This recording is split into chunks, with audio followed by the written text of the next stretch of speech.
Good afternoon dear friends. और कैसे हैं आप लोग।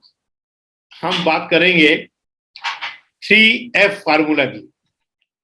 3F फार्मूला जस्ट मैंने एक कुछ स्लाइड्स बनाई हैं अपने माइंड में सोचते हुए। आप लोग तो मुझे जानते हैं, मैं डॉक्टर SP साहनी हूँ और मैं लाइफ कोच भी हूँ और ENT सर्जन भी हूँ। शॉर्ट में बताऊंगा मित्रों। तो 3F फार्मूला में क्या पहला पॉइंट जो अपना आ रहा है वो है फोकस। 3F फार्मूला में पहला चीज है फोकस। दोस्तों क्या होता है कि फोकस बहुत जरूरी है। फोकस भी क्या है कि एक इंटरनल फोकस होता है, एक इंटरनल फोकस होता है और एक एक्सटर्नल फोकस होता है। पहले हम बात करेंगे दोस्तों इंटरनल फोकस पे। इंटरनल फोकस क्या है, जब आपके एग्जाम्स नियर आ गए हैं, 10 दिन बचे होंगे, 5 दिन बचे होंगे, 15 दिन बचे होंगे, तो इंटरनल फोकस के लिए अभी से आप तैयारी कर दीजिए। मेंटल स्ट्रेंथ बढ़ाएं अपनी। मेंटल स्ट्रेंथ आपकी कैसे बढ़ेगी?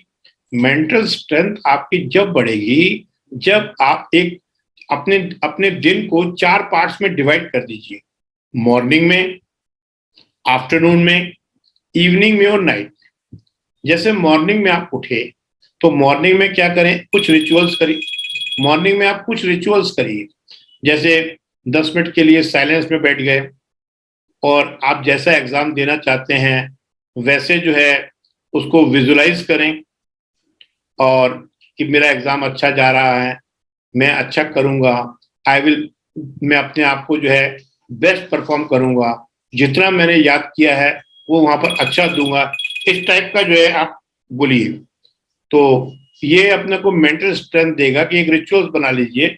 मॉर्निंग में ये करना है, आफ्टरनून में फिर पढ़ना है, पढ़ने पढ़ने के बाद क्या करना है, दोपहर को फिर आराम करना है, फिर रेस्ट करना है, फिर शाम को थोड़ा सा ब्रेकफास्ट या थोड़ा सा रिफ्रेशमेंट लेकर फिर पढ़ना है। ऐसे अपने एक रिचुअल्स बना दीजिए कि 4 टाइम में डिवाइड कर दीजिए। इस बीच में क्या है, ग्रिट डिटर्मिनेशन।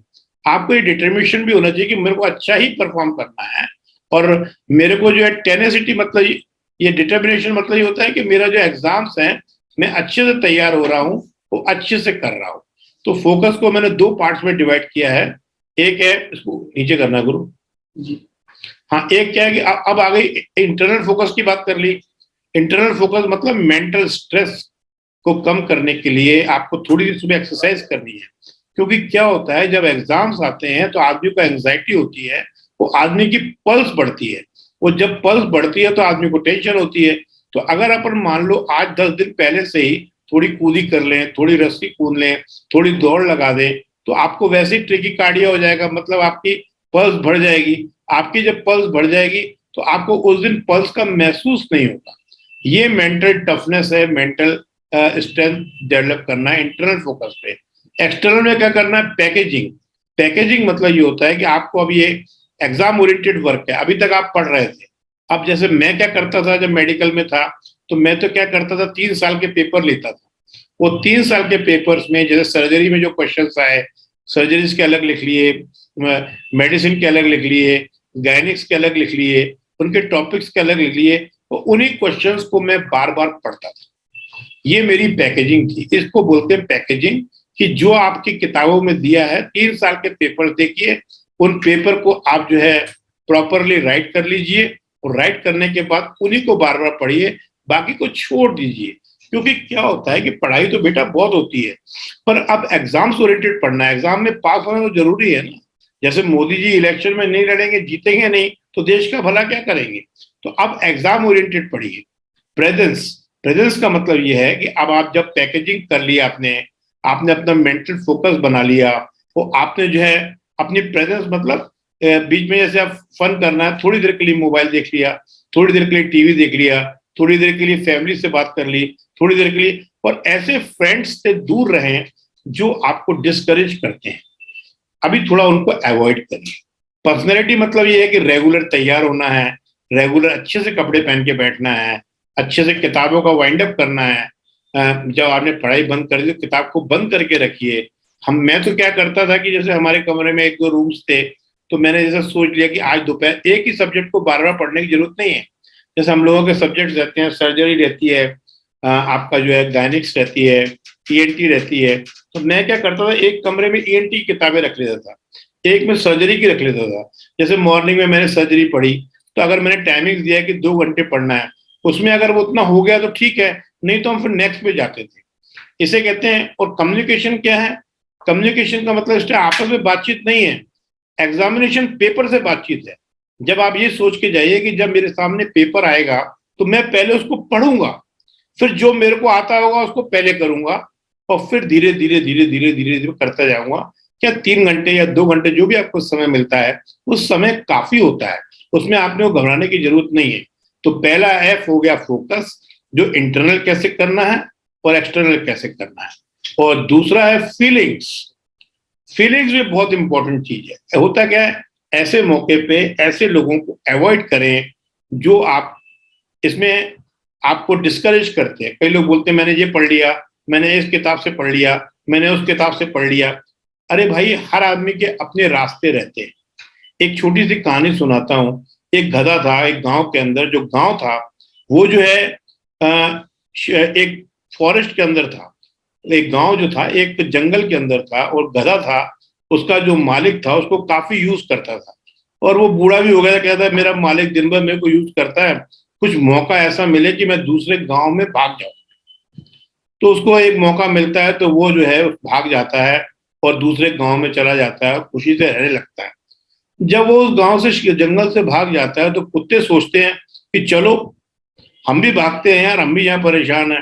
तो वो भी जो है उनको सूंघने की क्वालिटी होती है, तो वो भी जो है गधे की खुशबू सूंघते हुए उस पगडंडी से निकल जाते हैं। ऐसे फिर कुछ लोग भी निकल जाते हैं, तो वहां एक पगडंडी बन जाती है। कुछ दिनों बाद क्या होता है, कुछ इंजीनियर वहां पर रोड बनाने का प्लान कर रहे होते हैं। तो सरपंच कहता है अरे भाई तुम पागल हो, इतना पैसा लगा रहे हो, अरे ये पगडंडी बनी हुई है, इसी को पक्की कर दो। तो वो इंजीनियर बोलता है कि अरे भाई, ये पगडंडी से कौन गया था, ये पगडंडी किसने बनाई है और किसने रास्ता बताया?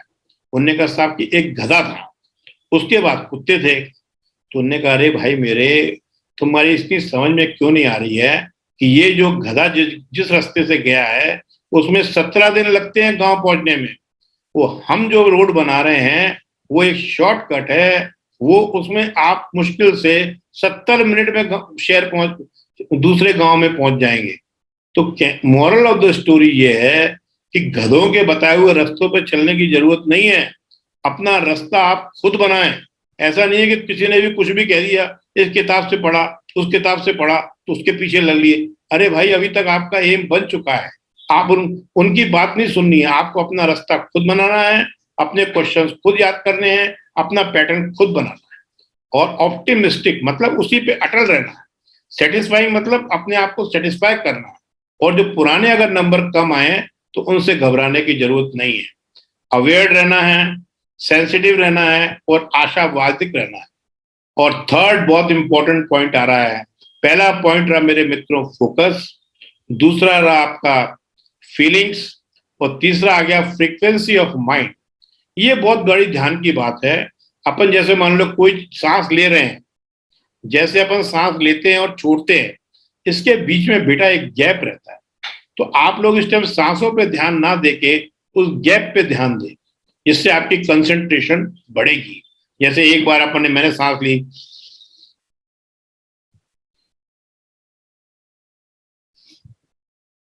ये जो गैप है इस पे थोड़ी देर, हर 20-25 मिनट बाद, आधे घंटे बाद जब थक जाएं तो इस पे ध्यान दें। और अपनी एनर्जी को वेस्ट ना होने दें, चाहे वो मोबाइल के रूप में हो, चाहे वो टीवी के रूप में हो, चाहे वो अपने डिमोरलाइज वाले फ्रेंड्स के उसमें हो, अपनी एनर्जी को वेस्ट ना होने दें। और इससे क्या होता है कि आपके अंदर होता क्या है कि जब अपने माइंड के अंदर कुछ फ्रीक्वेंसी चलती है, जैसे कुछ वेव्स चलती हैं, जैसे बीटा वेव्स।